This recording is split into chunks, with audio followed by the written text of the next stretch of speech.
Welcome grade 7 and a grade 8 to our science video, where today we're going to take a look at the periodic table of elements. So with today's video, we're going to be exploring the different parts of the periodic table of elements, but start to understand a little bit more about what the different sections are. As we go through, we'll have a couple of different definitions that are in the video as well. If you do see the definitions, please make sure you're writing those down somewhere in your own notes. If you need to pause, you can feel free to do that to write it down. But you'll see them written as we go through the different videos. Please make sure those get added to what you have. So perhaps you've already seen a periodic table. We've taken a look at one very recently.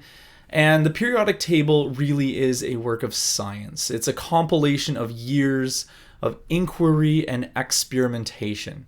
It's a work of beauty, a masterful joining of evidence and theory, and we'll see that it has a lot of specific reasons to why things are exactly where they are. As we learn more about the structure of matter, we're going to discover and appreciate the many layers of information that we're going to find stored within this periodic table. How do we know, though, if a substance qualifies to occupy a spot on this periodic table? What makes something on the periodic table compared to something else that might not be? Well, the periodic table is a table of elements. So an element is a pure substance that cannot be broken down into a simpler chemical substance by any physical or chemical means. So to unpack that, let's consider silver. Silver's right here, Ag on the periodic table.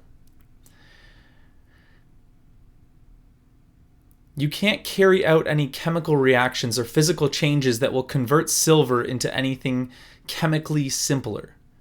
Pure silver is the simplest form of the element silver.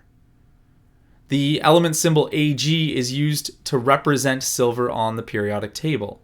An element symbol is an abbreviation for a chemical element. Ag stands for argentum, which is the Latin word for silver. Some elements on the periodic table have abbreviations that are based on their English names, but some on their Latin names. That's why sometimes you'll see that their letters don't seem to line up with the word that we know it to be. Now, let's consider water, though. How can you tell if water is an element? Well, simple. If it's an element, it has to be on the periodic table. And likewise, anything that is not on the periodic table is not an element. So a quick check on the periodic table, if we were to go through all the different elements that are here, reveal that water is not one of those ones on the list.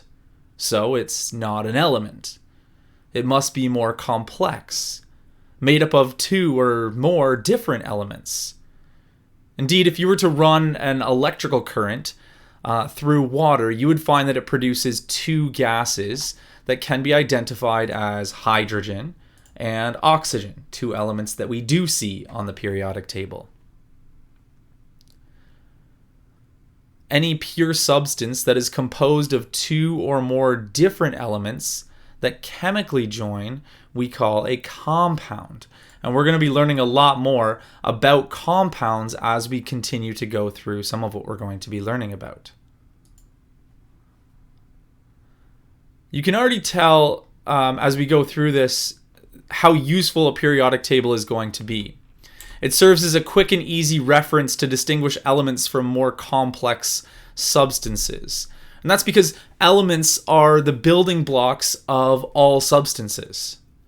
If you think about elements kind of like the letters in an alphabet, then compounds, or molecules, are the words that the letters spell. Now think about all the words that can be created from just 26 different letters.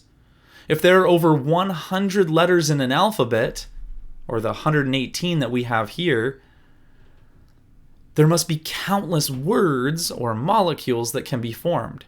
However, just as only certain words exist in a language, only certain combinations of elements are possible.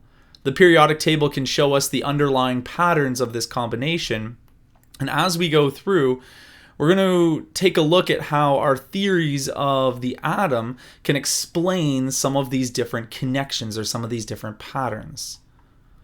So let's begin by seeing one of the ways that the periodic table is broken down, and that is by taking a look first at metals. When you look at a collection of elements, some elements might appear metallic, others do not. For example, copper, silver, and gold have the shiny luster that we identify as metallic. And so do iron, aluminum, magnesium, nickel, and tin. The elements lithium and sodium and potassium often have a white coating on the surface. However, when these elements are freshly cut, they reveal their beautiful metallic sheen. In general, though, metals are elements that are located on the left and central parts of the periodic table. In the picture that we have here, they're the ones that are colored in. So all the ones that are colored in right now are metals, and they make up about 75% of the table. The majority of the table is made of different kinds of metals. Those, as we're going to see later on, can actually be broken down into even smaller subcategories, but right now we can consider all of these ones metals.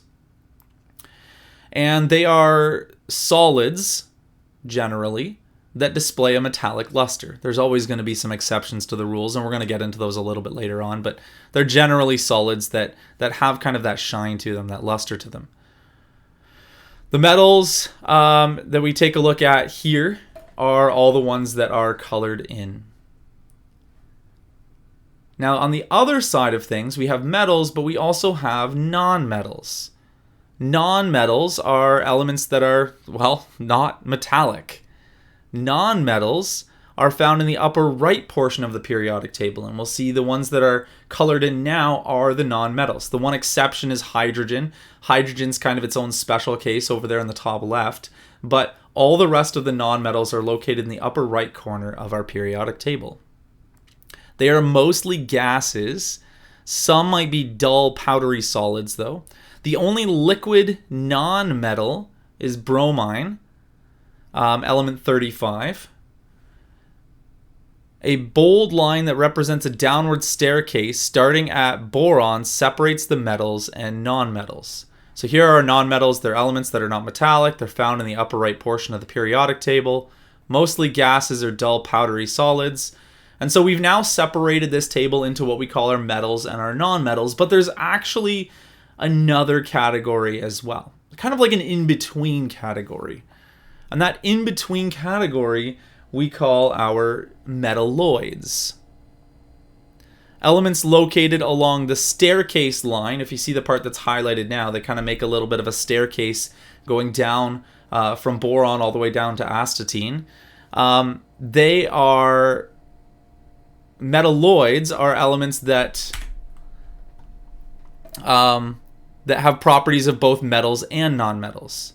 So that explanation there should be changed. This is still for nonmetals. Metalloids, they are a little bit like metals, but not great metals. And they're a little bit like nonmetals, but again, not great nonmetals either. They're kind of like this in-between type substance. Metals, as we're going to learn a little bit later on, exhibit other physical properties as well besides just being shiny. So pots and pans are made of metals because metals are easy to shape and excellent conductors of thermal energy. Copper is used in electrical circuits because it conducts electricity. Copper is also very flexible and ductile, which allows it to be pulled into wires. The luster and malleability of gold and silver and their resistance to corrosion make them ideal for decorative and valuable objects such as jewelry and coins. Gold is also malleable. And it's so malleable that it can be pounded into sheets as thin as tissue paper. These sheets of gold foil are used then in paintings, sculptures, and even in desserts. Nonmetals, though, are distinguishable from metals. Many nonmetals, like nitrogen, oxygen, hydrogen, at room temperature, they're going to be a gas. Nonmetals that are solids are not shiny. They're not ductile. They're not malleable.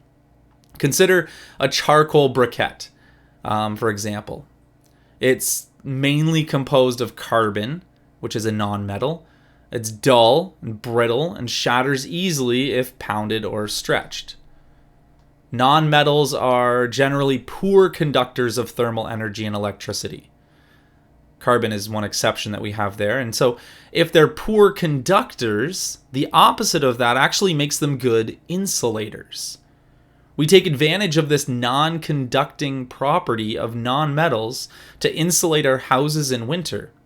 Inserting a layer of a non-metal, such as argon gas, between the two panes of glass in double-glazed windows greatly reduces the thermal energy loss through glass alone. You apply the same principle when you put on a warm sweater. The layer of air trapped in the loops of yarn between the sweater and your body decreases your body's loss of thermal energy. So to sum up some of what we've been talking about now when it comes to the periodic table of elements, an element is a pure substance that cannot be broken down into a simpler chemical substance by any physical or chemical means. Elements are the building blocks of everything, of all substances, and are arranged on the periodic table. A compound, on the other hand, is a pure substance composed of two or more different elements. A metal is an element that has luster, is a conductor, is malleable or ductile, whereas a nonmetal is an element that is usually a gas or a dull powdery solid. Nonmetals are usually poor conductors of heat and electricity, and a metalloid has both metallic and non-metallic properties. So that's the end of our video for today as we explore a little bit more about elements on the periodic table.